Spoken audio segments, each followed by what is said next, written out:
عنوان برزخ کے راز، زندگی اور موت کے درمیان کا عالم۔ کیا آپ نے کبھی سوچا ہے کہ موت کے بعد روح کے ساتھ کیا ہوتا ہے؟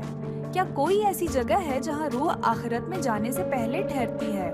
مختلف روحانی روایات میں اس عالم کو برزخ کہا جاتا ہے۔ یہ ایک پراسرار تصور ہے جو زندگی اور آخرت کے درمیان پل کا کام کرتا ہے۔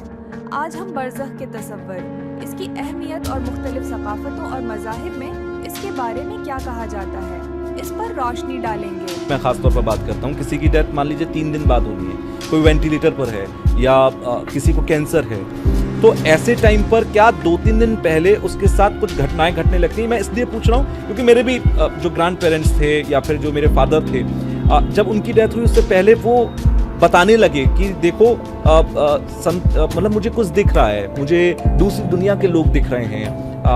میری دادی نے ہمیں یہ بتایا تھا کہ کچھ لوگ انہیں لینے کے لیے آئے ہیں۔ تو کیا یہ سب سچ ہوتا ہے؟ کیونکہ ہم لوگ یہ سوچتے ہیں کہ اینڈ ٹائم ہے، شاید ان کا برین زیادہ امیجن کر رہا ہے، ایلیوژن ہو رہا ہے، پر یہ کیا فیکٹ ہوتی ہیں ساری چیزیں؟ یہ ساری چیزیں بالکل فیکٹ ہوتی ہیں۔ ہوتا کیا ہے کہ ایک انسان کو دنیا چھوڑتے وقت بہت ڈر لگتا ہے۔ 99% لوگوں کو بہت ڈر لگتا ہے۔ 1% وہ لوگ ہوتے ہیں جنہوں نے بہت صدیاں پالی ہوتی ہیں اور جو زندگی بھر میڈیٹیشن میں رہے ہوتے ہیں، ان کو ڈر نہیں لگتا۔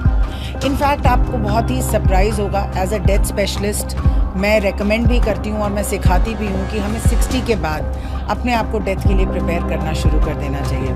تو ڈیتھ کی کلاسز ہوتی ہیں، how to prepare yourself for death, اور کہیں نہ کہیں وہ ایکسیپٹنس اس کا سب سے بڑا پارٹ ہوتی ہے کہ جب ڈیتھ آئے تو ہم ڈرے نہیں۔ خوش آمدید۔ اگر آپ ہمارے چینل پر نئے ہیں تو براہ کرم سبسکرائب بٹن کو دبائیں اور بیل آئیکن کو بجائیں تاکہ آپ کوئی اپڈیٹ مس نہ کریں۔ آئیں اس روحانی سفر کا آغاز کرتے ہیں۔ برزخ کا تصور اسلامی الہیات میں پایا جاتا ہے، جہاں اسے موت اور قیامت کے درمیان ایک درمیانی حالت کے طور پر بیان کیا گیا ہے۔ یہ لفظ عربی میں رکاوٹ یا پردہ کے معنی میں آتا ہے، جو اس جگہ کی علامت ہے جو دنیاوی اور روحانی دنیا کو جدا کرتی ہے۔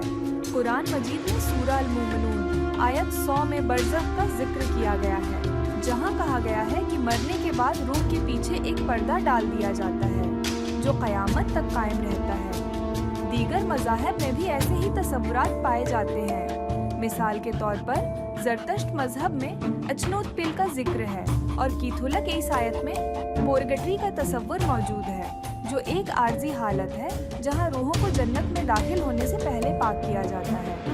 ہندو مت میں بھی انترا بھاؤ کے نام سے ایک درمیانی حالت کا ذکر ہے، جو موت اور دوبارہ جنم کے درمیان کا وقت ہے۔ اسلامی آخرت شناسی میں برزخ ایک ایسی جگہ ہے جہاں روحیں اپنے زمینی اعمال پر غور کرتی ہیں۔ نیک روحیں سکون محسوس کرتی ہیں، جبکہ گناہ گار روحیں عذاب کی ابتدائی حالت سے گزرتی ہیں۔ مختلف احادیث جیسے کہ صحیح بخاری اور صحیح مسلم میں اس حالت کی تفصیل موجود ہے۔ مثال کے طور پر ایک نیک شخص کو اس کی قبر میں جنت کی خوشخبری دی جاتی ہے، جبکہ گناہ گار کو جہنم کا منظر دکھایا جاتا ہے۔ برزخ صرف انتظار یا سزا کی جگہ نہیں ہے، بعض علماء کے نزدیک یہ روحانی غور و فکر کا وقت بھی ہے۔ صوفی مکتبہ فکر میں برزخ کو جسمانی اور روحانی دنیاؤں کے درمیان ایک پردہ کے طور پر دیکھا جاتا ہے، اور اس بات پر زور دیا جاتا ہے کہ اس دنیا میں روحانی تیاری کی جائے تاکہ برزخ کا سفر آسان ہو۔ برزخ اسلامی فکر میں آخرت کے سب سے دلچسپ پہلوؤں میں سے ایک ہے، جو ہمیں زندگی کی عارضی نوعیت کی یاد دلاتا ہے۔ چاہے اسے غور و فکر، سزا یا روحانی نشوونما کی جگہ سمجھا جائے، برزخ ہماری جانی پہچانی دنیا اور آخرت کے رازوں کے درمیان ایک گہرا تعلق قائم کرتا ہے۔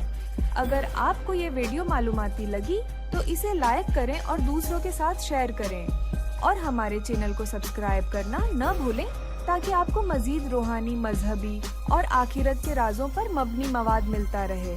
اگلی ملاقات تک تجسس کو برقرار رکھیں اور روشنی کی طرف بڑھتے رہیں۔